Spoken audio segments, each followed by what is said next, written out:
अब शुकदेव जी की वंदना है। यं प्रव्रजन्तमनुपेतमपेतकृत्यम् द्वैपायनो विरह कातर आजुहाव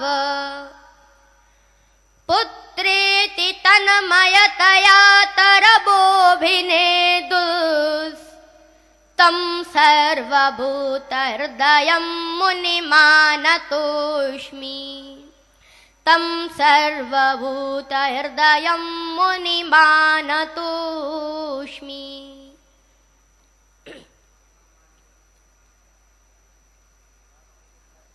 ऐसे विराट वैरागी शुकदेव जी मुनि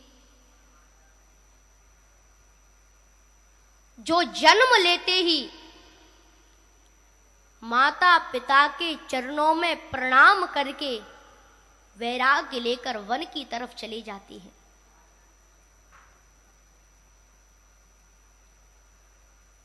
पिता वेदव्यास पीछे पीछे भाग रहे हैं। हे बेटा शुकदेव, लौटकर घर चलो, तुम्हारी माता तुम्हारे लिए रो रही है, परेशान हो रही है।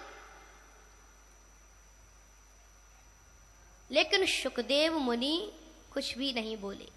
शुकदेव मुनि ने कोई उत्तर नहीं दिया।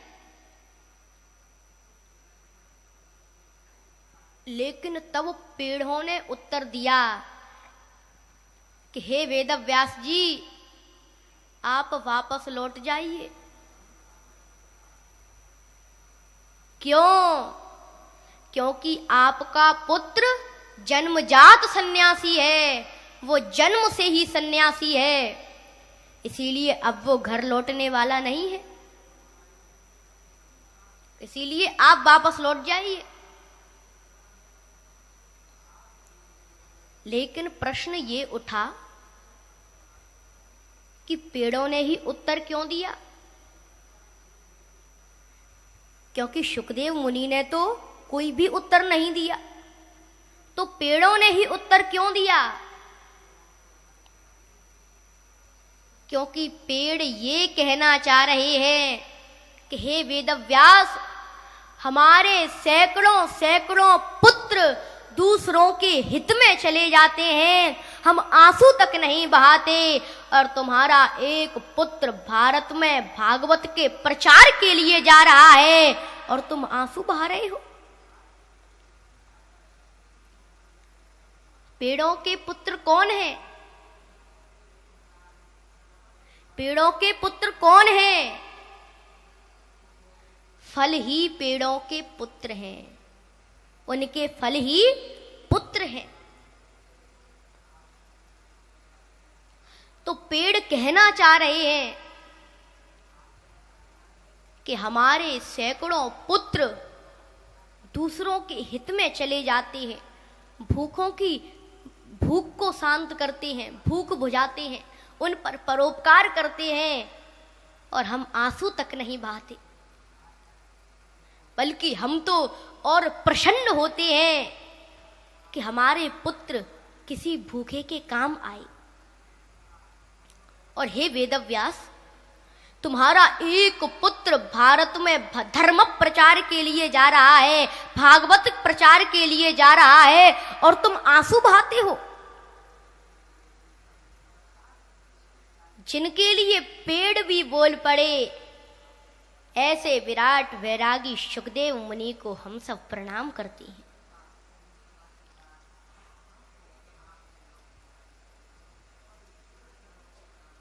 जिस प्रकार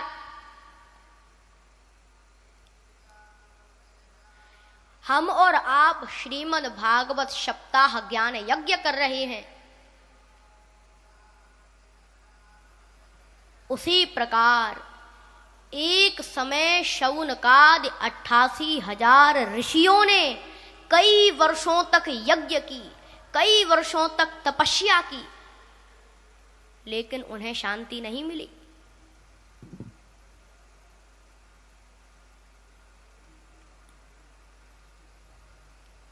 तब उसी समय आकाशवाणी हुई कि हे ऋषियों, मैं अपने चक्र को छोड़ रहा हूं, तुम इसके पीछे पीछे जाना,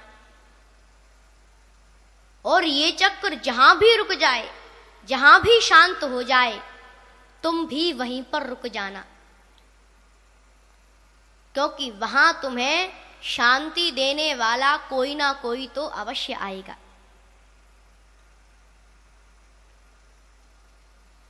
इतना कहकर आकाशवाणी समाप्त हो गई और भगवान ने अपना चक्र छोड़ दिया। अब आगे आगे चक्र चल रहा है और पीछे पीछे शौनकादि 88,000 ऋषि चल रही हैं।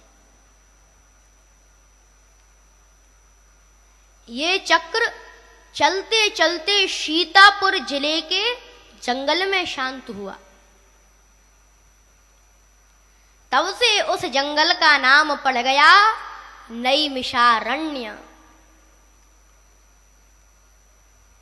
नेमि शीर्ण्यते यत्र तत् अरण्यम नैमिषारण्यम। नेमि माने चक्र की धार, चक्र का तेज, चक्र की चंचलता, और शीर्ण माने शांत हो जाना।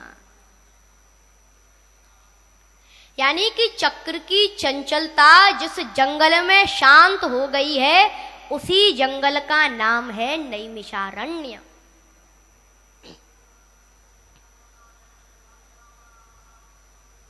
गोस्वामी तुलसीदास जी रामचरितमानस में कह रहे हैं, तीरथवर नैमिष विख्याता अति पुनीत साधक सिद्धिदाता। तीर्थवर नैमिष विख्याता। नैमिषारण्य सबसे श्रेष्ठ तीर्थ है।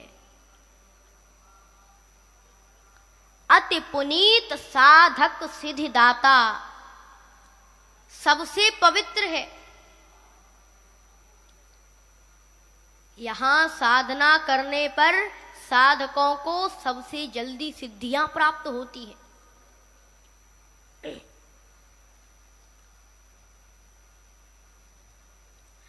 भागवत की कथा तो नैमिषारण्य में ही सुननी चाहिए। अब इसका मतलब तो ये हुआ कि भागवत की कथा नैमिषारण्य के अलावा कहीं भी नहीं सुननी चाहिए। यानी कि भागवत की कथा भूमि बेली, खेल मैदान, ठाकुर विलेज, कांदिवली, पूर्व मुंबई में इधर नहीं सुननी चाहिए। यही मतलब हुआ इसका। तो सबसे पहले हम ये ध्यान दें कि नैमिषारण्य का मतलब क्या है। नैमिषारण्य किसे कहते हैं? नेमि माने चक्र की धार, चक्र का तेज, चक्र की चंचलता, और शीर्ण माने शांत हो जाना। और ये चक्र क्या है? ये चक्र क्या है? ये वो चक्र है जो मेरे अंदर चल रहा है।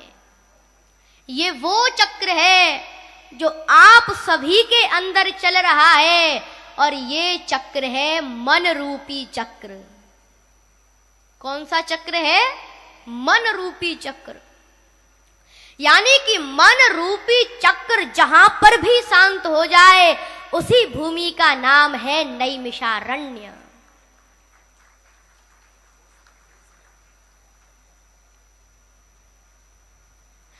अगर आपका मन एकाग्र नहीं है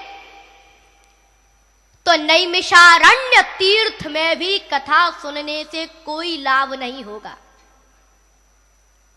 और अगर आपका मन एकाग्र है तो सड़क के किनारे बैठकर ही कथा सुनने से मेरे गोविंद की कृपा हो जाएगी, क्योंकि कथा सुनने के लिए तो मन की एकाग्रता की जरूरत है।